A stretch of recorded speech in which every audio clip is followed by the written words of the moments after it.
The Carolina Panthers still in the market for a veteran quarterback, one of them that they had last season. Cam Newton was on a podcast recently saying that the situation here in Carolina that he put himself in was effed up.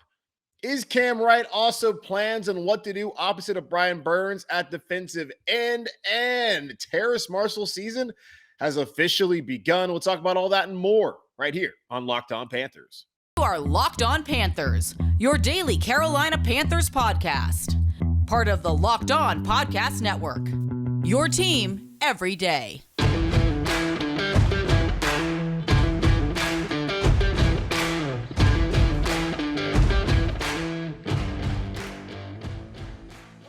Welcome into another edition of the Locked On Panthers podcast, a part of the Locked On Podcast Network. I'm your host, as always, Julian Council, talking Carolina Panthers with you every Monday, Wednesday, and Friday right now as we are in an off-season mode until the start of training camp in Spartanburg, South Carolina on the campus of Wofford College in late July. Make sure to subscribe to the show and watch every episode of the show over on YouTube. And if you don't watch on YouTube, that's okay. You can check us out on all the traditional podcasting platforms. So whether it be Apple Podcasts, Spotify, Google Podcasts, Odyssey, Stitcher, and all the others out there, make sure to rate, review, and subscribe to Locked On Panthers so you never miss a single episode through these summer months. And be sure to follow me on Twitter at Julian Council, because every single Friday, I answer your weekly Friday mailbag questions here on the show. To participate, either at me or easily just DM me at Julian Council over there on Twitter. Today's episode of Locked On Panthers is brought to you by Blue Nile. Make your moments sparkle with jewelry from BlueNile.com. And Locked On Sports listeners get $50 off purchases of $500 or more. This podcast exclusive includes engagement rings. Use code Locked On at checkout. All right, we're here on the show, sitting here talking Carolina Panthers as we always do. And I honestly, as we're doing the 3 episodes a week, wanted to pick up the mic and talk to y'all on Tuesday because I saw Cam Newton had said some things about his time here in Carolina last year, a time that I never thought was going to happen. I was saying to y'all that same week when the Panthers brought him back that let it go, it's over. Cam Newton's not coming back, as Sam Darnold was on IR, and that PJ Walker was going to be the quarterback that we thought for possibly the rest of the season. I said, let it go. Cam Newton's never going to be back here in Carolina. It's time to move on. And then, well, Cam Newton came back to Carolina, and y'all threw tomatoes at me, but I was just as excited as you and everyone out there who loves Cam Newton is to have him back here in Carolina, particularly when you think about how things ended back in March of 2020 when the Carolina Panthers told Cam Newton that he was allowed to seek a trade. At that point during free agency where all the starting quarterback jobs and money was already gone. Now, good for Cam, though. He was able to find a home in New England in July and became the starting quarterback of the Patriots during the 2020 season, where he was great in week 2 against Seattle. And then after having COVID, seemed to struggle the rest of the season. And he even went into detail during the podcast, the Pivot podcast that has Ryan Clark, who you can see on ESPN, across the NFL shows there. Also Channing Crowder, who's a former NFL player. He was on there. So Cam highlighted his time in New England, but to have Cam back last year was so special for a lot of us that never got to have the true goodbye. Because the last time we saw Cam Newton in a uniform for the Carolina Panthers was on that Thursday night in week 2 of the 2019 season, where that was it. Didn't run on that short 4th down and inches early in the game, and then didn't have the ball late when Christian McCaffrey had the handoff, and the Panthers failed to convert there on 4th and inches and lose that game, start off 0-2. And then after that, we didn't see him. And we were hoping he'd come back from the foot injury, but that never happened. And we never got the proper send-off. And even last year, I don't know if we really got the proper send-off for Cam Newton, but it was great, especially that Washington game to welcome him back to Carolina in the moment where he ran it in for the touchdown and ran to sit in the midfield. And just, that was incredible to get Cam Newton back here. But apparently Cam didn't really look back on the times that fondly, because he talked about bringing back the pride of Carolina. And I thought he did early on there, especially against Arizona in the lead up to Washington and just the crowd. And my dad was there that day. He just talked about how loud it was. And I wish I could have been there. So it was great to have Cam back. But we also, at that time, as excited as we were, I remember going off Adam Gold over at 99.9 Fan in Raleigh. He's broadcaster statewide. And I remember talking to him that day. And I did the emergency podcast, talk to y'all. And, what were the expectations for Cam Newton? He's coming in here late in the season. The hope is from the fan base is, all right, Cam comes in here, we're 5-6. We still have a chance to get in the playoffs or whatever they were at that time. they were whatever they were. They got back to 500 when they beat Arizona, and they lost the rest of the games after that. So they lost 7 straight. So they were like 5-5 or something like that. I don't know. But you come in there hoping that Cam Newton can save the season, which in the moment sounds great, but also kind of looking back on it seems a little insane that, hey, Cam's got to come in here and save the season. And look, I was someone who was hoping that that could be the case. And you get caught up, you get excited in all of it, but also have to recognize that he's coming in here trying to learn the offense. And I've said this to y'all before. What can we reasonably expect from Cam Newton? You know, if he could play the way he played against Washington, when that happened, if he plays the way he played today against the Washington football team, that he has an opportunity to be the starting quarterback again in 2022. I said that at the time. And the way he played after that just did not lead you to believe that Cam Newton had the goods. But also the situation was important. And I always talk about the context of the situation. And Cam brought that up by saying that I signed on a Thursday and played on a Sunday. Now, that Sunday role that he had was running the football. And, of course, a touchdown pass and a second touch. It wasn't to be the starting quarterback. It was to complement P.J. Walker and be that red zone presence and threat that he's always been in his career. And he went on to say in the podcast, saying, at what point did you think you was going to be successful? The next week I started, that's still under 10 days of you being on the team, and you're still trying to learn the offense. So before I sit up here and allow the narrative to be that Cam ain't got it no more, Cam is taking full responsibility and saying Cam put himself in a messed up situation, which then had a ricochet effect to how people think of me. He also went on and talked about the New England situation, saying the New England experience was a mess up situation. I was still learning the offense 7 to 8 weeks into the season. And here's the thing too, like with Cam, and he's got a point. He came into Carolina. They gave him a limited role there against Arizona. Then he started the very next week against Washington, still trying to learn the playbook and trying to obviously meet some of the guys because there's been such roster turnover. But he came in and instantly showed that leadership, which he's always done in his professional career, and is why a lot of teams don't want him in their locker room because he's just such a dominating presence. But he came in immediately, had that energy about him that I think invigorated the team with the struggles of Sam Darnold and the offensive line, this team and how they played, and the breakdown against Philadelphia and losing that game in overtime to Minnesota after coming back in that fourth quarter after doing nothing all day. I think he re-energized the team and the fan base. But it was really only a fun 10 days because after that it wasn't great. But what should we have expected out of Cam if we're really being honest about what the situation could have been? Now, we can also be honest about this. Cam Newton is obviously not the guy he was in 2015. And if anything, he's not the guy he was in 2017 or in the first 8 games of 2018 when he looked like an MVP candidate and Norv Turner had him playing some of the best football he's ever played as a passer in his entire career. He's not that same guy anymore. Now, is he better? Are there 32 quarterbacks better than him? Probably not. And Channing Crowder on the podcast talked about, well, the NFL thinks that's the case. And the Carolina Panthers certainly feel like that's the case. As I've said before, if they were earnestly giving Cam Newton an opportunity to be a starting quarterback here in Carolina, and he says he loves this place, and we all know that, if they were earnestly giving him an opportunity to be a starting quarterback here in Carolina in 2022, he would have already signed.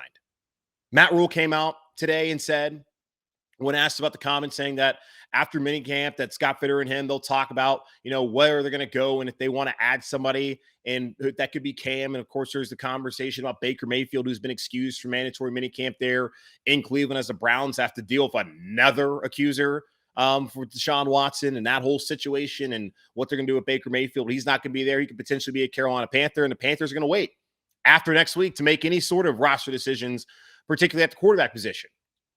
And he also talked about, Matt Rhule, that he thinks that his offense can be learned during the period of training camp. But Cam Newton, someone who was in New England, who got there in July, and it's a pandemic season, didn't help him out, and gets there to training camp, and he's trying to learn the offense. And he's saying it's still taking him until week 7 and 8 to really get things down. And then when he finally got things down last year, they decided to move off of him and bring in Mac Jones. So this will be the third straight year for Cam, talking about he put himself in bad situations. It'll be the third straight year that if he goes to a team, he's going to miss the entirety of the offseason program. And we finally have a normal offseason program for the first time since 2019, and he would not be on a roster until training camp, which again would be putting himself in a bad situation.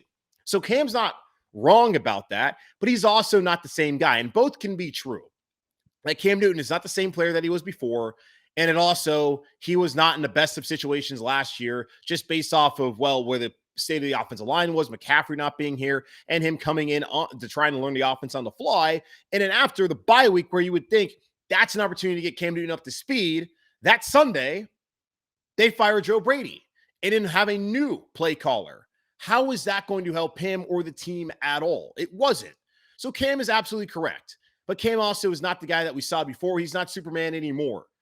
Is he better than the fringe guys in the NFL? Is he a better player than Sam Darnold? He's always been. And I don't see how Sam Darnold is better than Cam Newton. But it doesn't really matter what I think or what you think. But the league right now says that they're over Cam Newton. And I hate that to be the case. And hopefully he comes back here to Carolina, gets another opportunity if he truly can be the starter and not just a mentor to Matt Corral, because I have no interest in watching that. Yeah, Cam's right. He came into a bleeped up situation. But he's also not the guy that we knew before. So we'll see how things play out. As Cam Newton was there on the Pivot podcast with Ryan Clark and Channing Crowder that you can check out, I guess, wherever you get your podcast. Now, the Carolina Panthers need to fill some holes here defensively this year, and they've done so far via free agency. And now they're doing it also with some players that they had before that they re-signed and a guy who hopefully in year 3 can emerge. Phil Snow spoke to the media on Wednesday and talked about finding a replacement for Brian Burns. We'll get into that and all of the other changes that occur here this upcoming season in Carolina on the Panthers defense in just a moment here on Locked On Panthers. At BlueDial.com, you can celebrate all of life's special moments, from creating the custom engagement ring of her dreams to gifting a classic and timeless jewelry piece, all at the price you won't find at a traditional jeweler. Whether you're ready to pop the question or you're celebrating a milestone moment, find jewelry as unique as her with the modern convenience of online shopping at BlueNile.com. Build the engagement ring of her dreams or celebrate life's special moments with fine jewelry. No matter what you're looking for, Blue Nile has jewelry experts on hand 24/7. Make your moment sparkle with jewelry from BlueNile.com, and Locked On Sports listeners get $50 off purchases of $500 or more. This podcast exclusive includes engagement rings. Use Locked On, that's code Locked On Plus. Every order is insured, shipped free, and arrives in discreet packaging that won't give away what's inside. Shop stress-free and find your forever piece. Go to BlueNile.com today. I remember this time last year talking about whether the Carolina Panthers defense could be one of the top 10 units in the National Football League, and saying that, hey, last part of the season, last final games, they look like a top 10 unit. You have guys like Brian Burns that are coming back into form. You have Dante Jackson again. You're adding AJ Bouye, and you have Derek Brown and Jeremy Chin in his second season after being a phenomenal player and someone who would have won Rookie of the Year had there not been a Chase Young who went second overall and lived up to the draft hype after a season. And this Panther defense lived up to it for the most part throughout the majority of the season until the latter part of the year when they sustained injuries in the secondary and just were not good enough against the run. And that's something that needs to change this upcoming season. But one thing they were great at last season was getting after the passer. In particular, Burns, who had 9 sacks, and on the other side of 11 sacks was Haason Reddick, who proved that he was not lying during that 2020 season where he had a breakout 12.5 sack season in Arizona. Came here on a $7 million deal. Carolina Panthers got the steal of the season last year getting him. I guess it was basically, if you look at defensive players in the NFL that signed cheap contracts and went on to have great seasons. And I mean, Green Bay had Devondre Campbell, who they got for basically nothing, and he became an all-pro. And in here in Carolina, getting Haason Reddick. Now, the problem with Haason Reddick was, if he played well, he likely was going to go to the highest bidder during this offseason, which is the case as he's now gone off to Philadelphia. And the Carolina Panthers didn't have the money, at least weren't willing to find a way to bring back Haason Reddick, and they reworked contracts and they had to open up cap space and all that kind of deal. So in the event, as they have the second highest cap space right now, they were able to add a quarterback contract, which they have not done just yet as far as a veteran. So they maneuvered things around. They were focused on the offensive line and adding hole and filling holes there and in other parts of the defense. And now that's left the Carolina Panthers somewhat susceptible opposite of Brian Burns when it comes to the edge rusher position here in 2022.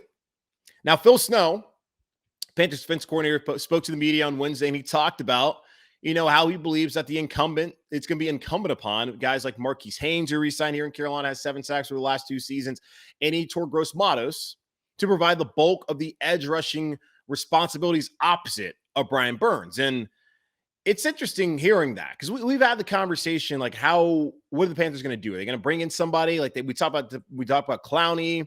I believe it was Oh, can't remember his name. I think there's another former South Carolina player. I think Melvin Ingram, who was out there, talked about them as potential veterans who could come in and be the starter opposite of Brian Burns. But the Panthers have long spoke about this offseason how they think Frankie Louvu is someone who can be a starter.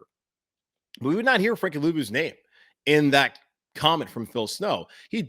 Phil Snow, that is, mentioned Shaq Thompson, Damian Wilson, Corey Littleton, Frankie Louvu, and even the safeties, particularly Jeremy Chin, could all be guys that could help out if the Panthers have to go to a by committee approach. And that ideally, on third down situations, he would have Brian Burns on the outside, then you have Gross-Matos rushing from the inside, and then Marquis Haynes rushing from the other outside position. And could also use Matt Ioannidis from the inside. And so that's kind of an inside look at what he would want to do. But can they rely on Haynes and Gross-Matos? Is that the proper plan for the Carolina Panthers? And at the point in time, you have to just develop the guys that you draft. And Haynes is a holdover from the Ron Rivera era who has had success as a situational pass rusher. Now with more snaps, which Phil Snow believes he's going to play this year. Can he get to 7 sacks, 8 sacks in a season? Can he do that? And one of the things that Phil Snow says has held back Haynes, who came in from Ole Miss as a guy who didn't have a lot of weight, fast player, but not as physical as he needs to be at the point of attack and in the National Football League. He's put on weight. Last year he played at 240. Phil Snow says that he's now up to 250, and that's hopefully what he's going to play at this season. And that kind of goes also with Haason Reddick. He was a guy who's kind of smaller, bigger than Haynes, well, maybe about the same size as Haynes, who was a little smaller when he came to the NFL. And people had to figure out, the Cardinals, like, where we put him. It took a while. Then they got to the point where, okay, this guy doesn't really fit what we're going to do. Then he has a great season, then comes here, and Phil Snow finds a way to fit him into the defense. And he has another great season, and now he's gotten paid. He's gone to Philadelphia. And Phil Snow will find a way. But it's one of those cases, too, which is like, all right, just trying to figure out where this guy fits. And now it looks like they have an identified and defined role for Marquis Haynes going into the season, but he has to produce. Now, Yetur Gross-Matos came on late in that last season, had the 2.5 sacks in that Buffalo game, then gets COVID, gets injured, and then you don't see him the rest of the season. But he has the potential. And it's been injuries for him the last 2 seasons that have really held him back. He was a rookie, then last year was a second-year player. They brought in someone like Morgan Fox, but now getting rid of Morgan Fox, having that starting position, going to play next to, depending on, the scheme situation, is going to probably play on those pass rushing downs next to Matt Ioannidis if they decide to go with the 4-man front and have 2 guys rushing from the interior. That's how they're going to play it. Maybe we'll see. But Gross-Matos has a chance now to really show why the Panthers looked at him in the second round as someone who could be a difference maker on this defense. And he was a fantastic player at Penn State. And we have not gotten to watch that. We've seen glimpses of it. We have not seen him in enough snaps and given enough opportunities to really show out. So can they rely on them? I don't know. We'll see. That's what the plan's going to be, at least for now. Now we'll see also what happens once cut downs happen and who's available. The Panthers think that after they've looked at things and they see how the preseason goes, and it's going to be limited snaps anyway, where they look at them and think, okay, do we have enough? And you can also get into the season and try and work out a trade if you want to, if they think that's the way to go about it. But right now, the plan is Marquis Haynes and Yetur Gross-Matos. So hopefully for them, it works out. We'll see. Now, another thing that was brought up as the Panthers have struggled against the run by Phil Snow was the fact that Damian Wilson, when we're looking at the linebacker position, and that's a position group that has been somewhat of a concern here the last couple of seasons, as there hasn't been a lot of depth. Luke Kuechly retires, Thomas Davis has departed, and they've been really bad against the run. And I told y'all last week, I think it was a weekly Friday mailbag, someone asked about, why have they been so bad against the run? Can Matt Ioannidis help out with that? And possibly, but I thought more so it's been the linebacker play. It just hasn't been good enough. Shaq Thompson came out of the gates firing last year, was amazing. Then he has a foot injury in Dallas, misses some time, comes back, was the same player. Jermaine Carter Jr., who's now in Kansas City, wasn't up to task to play that role that Shaq had to play in the middle of that defense as the Mike linebacker. Just wasn't up to that level. And now Damian Wilson, coming off a great season in Jacksonville, he's had some legal issues, but Joe Person, as I talked about, joined us a couple weeks ago, still believes that he'll be on the roster unless something else goes awry. He should be on the roster and he'll be needed. And Phil Snow thinks that they're going to be a lot better in the middle of the season. And it needs to be the case because you have Wilson, who he thinks will play the mic, and Shaq will be there on third down situations where they've traditionally, last year at least, only had one single linebacker and had everyone else rushing the passer. In particular, seeing guys like Chin come up and even Sean Chandler in situations come up and rush the passer, and it'd just be Shaq there in the middle on third down. But it seems like the other couple downs can be Damian Wilson really playing that role, and then Shaq playing more of a weak linebacker position. We'll see. Weak side linebacker position. We'll see how it works out. But that was just kind of some of the things that Phil still had to say and some of the insight he had over on a Wednesday. Now, there was one thing that Matt Rhule said. He spoke to the media also. That really stood out to me. And Terrace Marshall, the hype train, is about to leave the station. We'll talk about that here in just a moment on Locked On Panthers. Folks, I keep telling you, and I hope you are listening, that Built Bar is by far the best tasting protein bar ever. Don't you love a chewy chocolatey brownie? What about a caramel brownie with caramel swirled on top? So good. What if I told you that you can have all that chewy chocolatey deliciousness plus 17 grams of protein? Well, you're in luck, because caramel brownie bars are available right now at built.com, and you got to act fast because they're already a fan favorite and could be gone soon. Forget about dessert. These are better than dessert. Plus, the macros are unreal. 130 calories, 17 grams of protein, and only 4 grams of sugar. I would replace a regular brownie with Built Bar's caramel brownie bar in a heartbeat. The best part, caramel brownie bars are covered in 100% real chocolate, like for real. You get the caramel brownie covered in 100% real chocolate with Built. You don't have to sacrifice taste for healthy. You can have both. Go to Built.com and use promo code LOCK15 and get 15% off your first order. Use promo code LOCK15 for 15% off at Built.com. We have all been highly critical of Panthers head coach Matt Rhule during the first 2 years of his career here in Carolina. The decision to get rid of Cam Newton, bring in Teddy Bridgewater, and the money that they gave him, it was a head scratcher. I do understand why he did it. I don't necessarily think it was the wrong decision, even after seeing how the quarterback position has panned out. But Matt Rhule has made some bad decisions at quarterback, and also just the quotes about, it took Jay-Z 7 years and all of that, and just always using the word tremendous and elite. It just sometimes feels disingenuous. And I feel like Matt Rhule was, in a way, as we talked about earlier in the show, with Cam Newton put in a bleeped up situation, in a way Matt Rhule was. And I don't think he could have foreseen pandemic happening and taking this job and leaving Baylor, where he had success and had just taken him to a Big 12 title game loss to Oklahoma, that he could not have foreseen that he was going to come to the NFL and that there was going to be a global pandemic and 2 months into the job. He couldn't have foreseen that. He couldn't have foreseen all the challenges that he's had to face and suffer. And my biggest criticism of Matt Rhule, as someone, speaking for myself, as someone who believes Matt Rhule deserves a third opportunity here in Carolina, and that after 2 seasons, yes, 10-23 start, that he still deserves a little bit of benefit of the doubt, and that's not time to move on just yet. Like, let's see what he can do in year 3, because I don't think it benefits Carolina Panthers at all to get rid of Matt Rhule after 2 seasons, especially for me, when the main problem is David Tepper. And we've seen it. If you follow what's going on with the soccer team and the lack of vetting it seems that they did with their former head coach or manager, you have a lot of questions about Tepper Sports and Entertainment and how they're running this organization and the Charlotte FC franchise as well in MLS. So for me, the main problem is David Tepper, not necessarily Matt Rhule. Matt Rhule got hired by Tepper, and Matt Rhule needs to be better. He's a young coach in the NFL standards who didn't have a lot of NFL experience and didn't bring guys on his staff that did.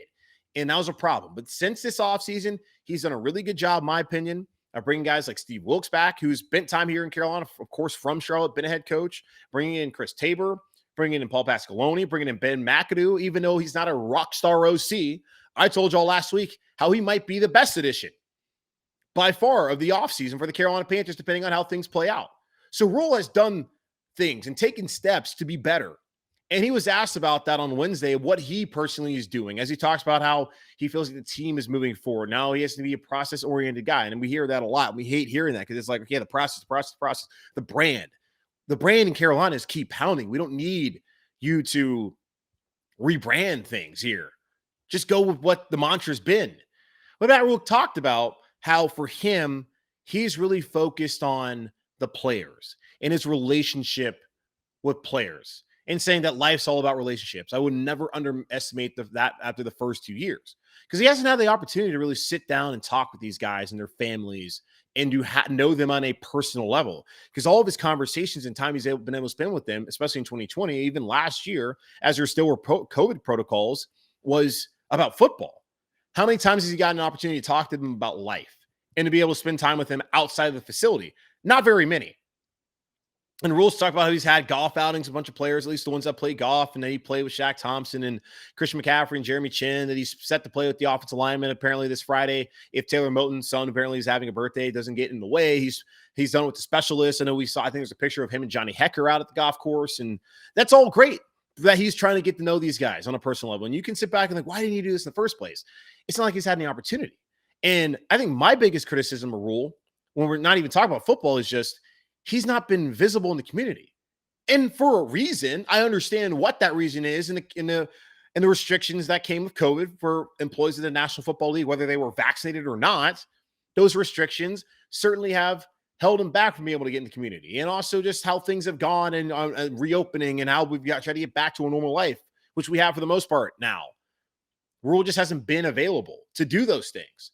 So had he been active in visible in the community, like Ron Rivera was basically from day one, people would feel, I think, a little bit differently about Matt Rhule. They wouldn't just look at him as, the 10-23 football coach who talks about the brand and elite and uses the word tremendous all the time and all that kind of junk and things that doesn't look like he's prepared and, look at his unironed pants and all that kind of stuff. They would maybe see him as like, okay, this guy's a community member. At least he shows that he cares about our city, because you don't even know if he cares about Charlotte, if he loves being here. Like, you knew that about Ron Rivera and all the things that him and his wife, Stephanie, did here in the city with the Humane Society, especially. And they had sold all their Panther stuff at the end. And when his house burned down and just how the community wrapped their arms around him, like, you haven't been able to do that with Matt Rhule. We haven't been able to wrap our arms around Matt Rhule. And maybe Matt Rhule now getting closer to his players and hopefully getting out in the community more. That's the one thing I would challenge him to do now. Like, hey, you're focusing on your players. All right, man. You got the whole summer coming up. Yeah, spend time with your family. And it's unfortunate that when he has tried to go out, at least to be visible, like at a Hornets game, we got a bunch of jackasses saying fire Rhule, which is just, it doesn't make any sense. It's out of bounds. Like, move on. You're a loser. Like, we get it. Like, you don't want Matt Rhule. Cool. Like, go do something better with your life than sit here and scream some guy get fired when you're enjoying a Hornets game. Like, it's stupid, in my opinion. But still, he's earned a criticism, and he understands. He's fully aware. So I appreciate what Matt Rhule's doing now with the relationships that he's trying to build with his players. So if they get closer, maybe they're going to play harder for him. And they haven't really looked like they've quit. They just haven't been good or healthy. Now, hopefully they're going to be healthier this year, and they can have McCaffrey back, and the quarterback play can be better. You can actually see Matt Rhule reap the rewards of, getting closer to his players. But also, come on, man. Share yourself in the community, and maybe more people get behind you.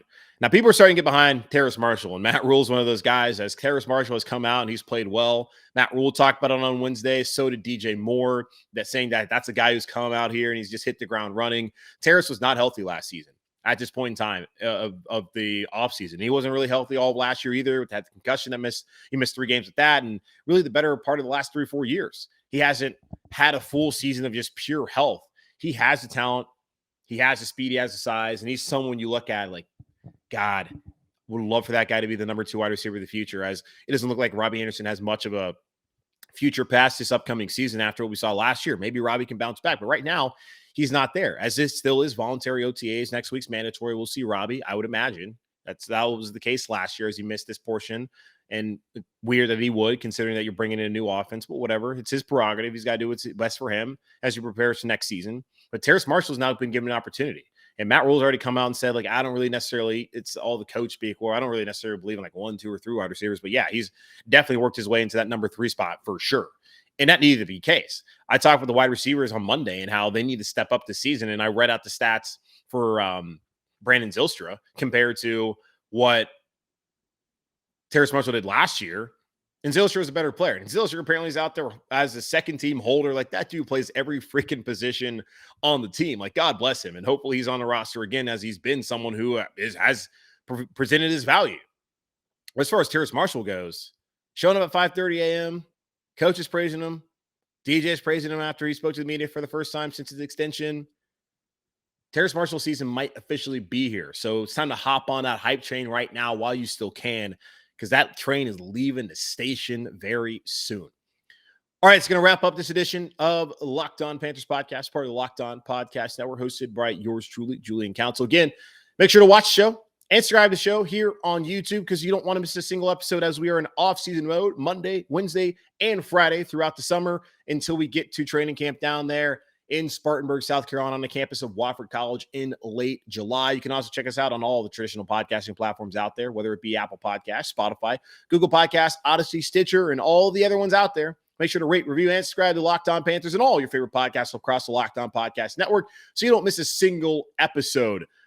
In the meantime, also, make sure to follow me on Twitter at Julian Council, because the next episode's Friday, where we have the weekly Friday mailbag here on the show. To participate, either at me or DM me, which I think is the best way to do it. Just DM me on Twitter at Julian Council, and I'll answer your question this upcoming Friday. But in the meantime, stay safe, be happy, be whole, keep pounding as always, and I'll talk to y'all on Friday.